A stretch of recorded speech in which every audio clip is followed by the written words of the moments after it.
Cinema రంగానికి అవార్డులు అన్నటువంటిది గత 10 ఏళ్ల నుండి తీసిపడేశారు. అంతకుముందు నంది అవార్డులు అనేటువంటిది ప్రతి ఏడాది జరిగేది. ఒకవేళ 2 ఏళ్ళు అయితే కనుక 2 ఏళ్ళకి కలిపి ఒకేసారి ఇస్తూ ఉండేవాళ్ళు. అదొక అప్రిసియేషన్. సినిమాల తర్వాత బుల్లితెరలకు కూడా తెచ్చారు.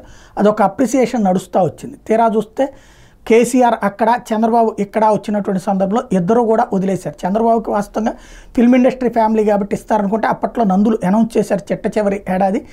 కానీ అప్పుడు అత్యధికంగా కమ్మ సామాజిక వర్గానికి వచ్చినాయి అన్నటువంటి ఆరోపణలు, ఆ నేపథ్యంలో అది మొత్తం పక్కన పెట్టేశారు. టోటల్గా క్యాన్సిల్ చేసేశారు. నంది అవార్డులు పక్కన పెట్టేశారు.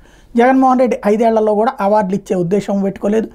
అటు కేసీఆర్ కూడా 2వ టర్మ్ వచ్చినప్పుడు పెట్టుకోలేదు. ఇప్పుడు రేవంత్ అయితే ఒక అడుగు ముందుకు వేసి నంది అవార్డులని కాకుండా గద్దర్ అవార్డులని ఇద్దాం. నంది అంటే లేపాక్షి అంటే ఆంధ్రప్రదేశ్ కాబట్టి దానికి వేరే పేరు అని ఆలోచించి మేము గద్దర్ అవార్డులు అనుకుంటున్నాం. ఎందుకంటే కళాకారుడు అయినటువంటి గద్దర్ని ప్రోత్సహించాలా అన్నటువంటి ఉద్దేశంతో అంటూ గద్దర్ అవార్డులు ఇస్తామన్నారు. అందుకని మొన్నటిదాకా సినిమా ఇండస్ట్రీ లైట్ తీసుకుంది. ఈ మధ్యనే రేవంత్ రెడ్డి ఆగ్రహం వ్యక్తం చేయడం, ఆ తర్వాత చిరంజీవి సినీ పెద్దల్ని ఉటంకిస్తూ మీరు స్పందించండి దీని మీద అని చెప్పడం, దాంతో ఇప్పుడు ముందుకొచ్చారు. ఇప్పుడు గద్దర్ అవార్డుల కోసం కమిటీ ఏర్పాటు చేశారు. లోగో విధి విధానాలు నిబంధనల కోసం కమిటీ ఏర్పాటు చేశారు. కమిటీ చైర్మన్గా నరసింహరావు, కమిటీ వైస్ చైర్మన్గా దిల్ రాజు నియమించారు. కాబట్టి ఇక అవార్డుల కార్యక్రమం అనేది నడవబోతోంది. కాకపోతే ఇక్కడే అసలు చిక్కు ఎక్కడొచ్చిందయ్యా అంటే ఆంధ్రప్రదేశ్ ఏం చేస్తుంది, ఆంధ్రప్రదేశ్లో ఇప్పటి నుంచైనా నంది అవార్డులు ఇస్తారా లేదా చూడాల్సి ఉంది.